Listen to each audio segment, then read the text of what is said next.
I'm Lloyd from Bumstead Bicycles, and I'm here to show you how to do a flat repair. And specifically, I'm doing today a flat repair for a fat tire e-bike wheel. And if you can, click and subscribe. It always helps me out. Thanks. So what we have here today is a 4-inch wide 26 fat tire, but it's applicable. It can be used in the changing of a flat for just about any tire.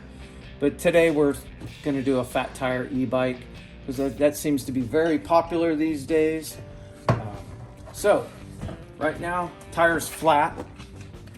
And I have another video on how to remove the wheel. So you might go back and look for that if you're that. But I had comments in there, hey, show us how to fix the flat. A lot of people on these big fat tires, and you've got the knobbies, they're like, why am I getting flat tires? Well, the problem is that the tire's very thin in between the knobs.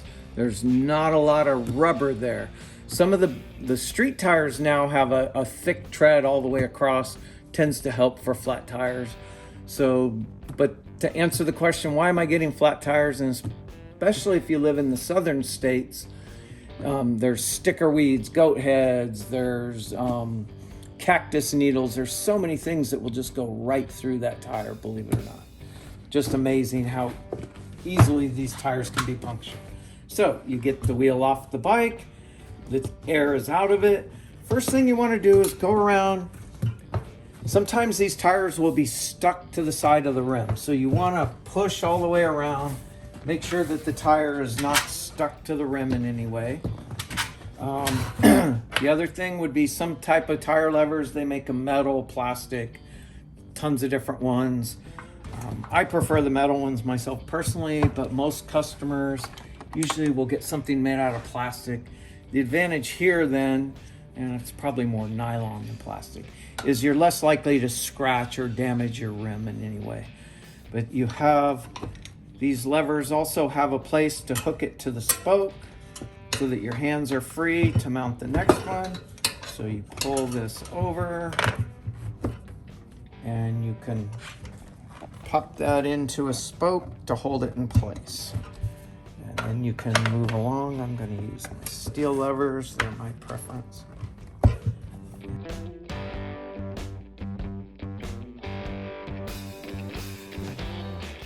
The goal here is to get that tire off of the rim. One advantage of these nylon ones too. And then once you get about 4 or 5 inches, now you can just all the way around. And now the tire bead is off of one side of the rim. Again, now nice and easy to move this tire around on here. At this point, you don't have to remove the tire all the way off of your wheel. You can reach in, so you can see on the camera, reach in and get to the inner tube and pull it out of the tire.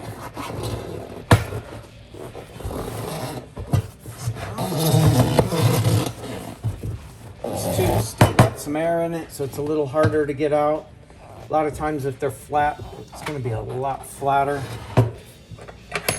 This is one I still had some air in it, so I can let a little air out. Again, there's the valve. And now you've removed your tube. So we're going to assume there's a hole in here. That's why it's flat. Fixing a flat 101. Why did it go flat? That is the most important thing. Why does it have a hole in it? You've got to find that. So at this point, you want to air up the inner tube.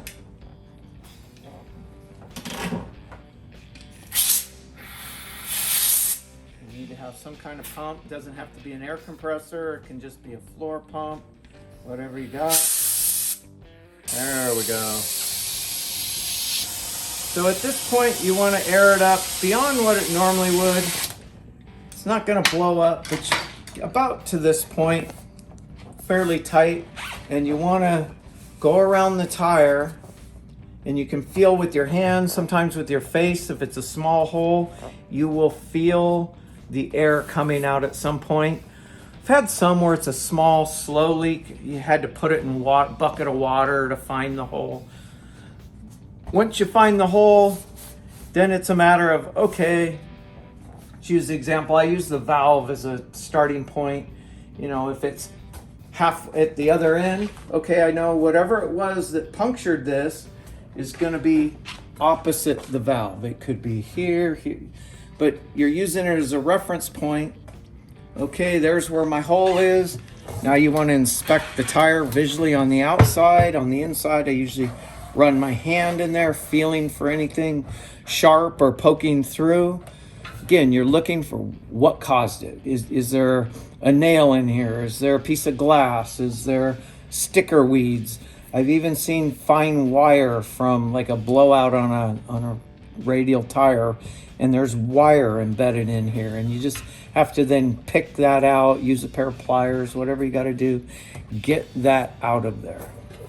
So once you've determined where the hole is, you've found what it was that punctured your tire, you've gotten that out of the tire, time for a new tube. Now you could patch the tube. Here in the shop we don't patch. Some customers will then find the hole, you know, scuff, do a patch and reinstall the inner tube. Others will install a new tube. In either case, time to put the tube back in. If you do install a new tube, you can see how flat this is. Secret 101, again, put a little air in this. You want to make it round. If you're trying to tuck this in and it's all flat, it's very hard to install into the tire. So pop a little air in it, make it round. You don't need to blow it up tight, just enough so that it turns round versus flat.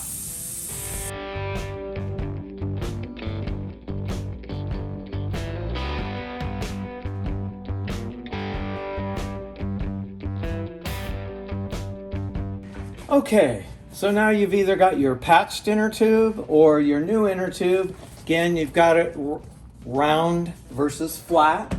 Time to start, and you've inspected your tire, you found any cuts, any problems, tire's good. Start at the valve, find the valve hole, start to tuck the tube in and reach in there with your hand. Again, on narrow rims, not as hard to do. On the fat tire, gotta work it in there a little bit, get a little more of that tube in there, and you want to insert the valve through the hole. So kind of by feel more than anything, boom. Once that's through there, a lot of times so it doesn't pop out, most of the time it won't, but you might just put the cap on lightly so in case something happens, it won't pop back through. Now tuck the tire, tuck the inner tube into the tire. And again, make sure it's all the way in. See how the tire's flat here? See how the inner tube's kind of stuck in between? Make sure you get it all the way in, that the tube's all the way into the tire. Now at this point, again, the tire's pretty loose on here. You can start with just your bare hands and start putting the bead of the tire back under the rim. You can see that. Most of the time you'll get a good 3/4 of the way. Again, sometimes on a looser tire, I've had tires I can put this on all barehanded. But you get to the last part, again, carefully with this. Don't jam this way up in, just enough to get over the edge of the rim. Carefully push the tire over like this. And again, just barely over the edge because you do not want to puncture the inner tube in any way. If that inner tube gets caught between this tire lever and the rim, you can actually put a hole in it. Fat tires not as easy to do. The narrower tire is really common. Somebody just jams this in here and pries it over, and you get the inner tube between here and here, and this will physically cut the inner tube. So again, just slightly over the edge and pull. Slightly and push. Once the tire's on, now you can air it to the desired inflation, install it back on the bike, away you go. Another thing we recommend here in the shop, especially on these fat tire bikes with the knobbies and e-bikes in general, especially the rear wheels, always a lot harder to replace. We're getting a lot of people that they don't even want to have to mess with flat tires. Product we use here in the shop, there's different brands. The one we use is called Flat Attack. There's others out there, but it's more preventative than total fix, but it does work. You install about 4 ounces into each tire. It stays in there. It's usually good 6 months to a year before it starts to dry up, but it actually plugs holes as you get them. They say up to about 4 millimeters of a hole. I've never found that it'll really fix that, but it'll keep you from getting stuck somewhere. You can at least get home or get to somewhere to fix. So great preventative. Put some kind of a sealant in there. There's other products, liners and inserts and things, but relatively inexpensive. Anybody can install it. Something to consider. And at least now you know how to change a flat tire when you do get one. Thanks for watching.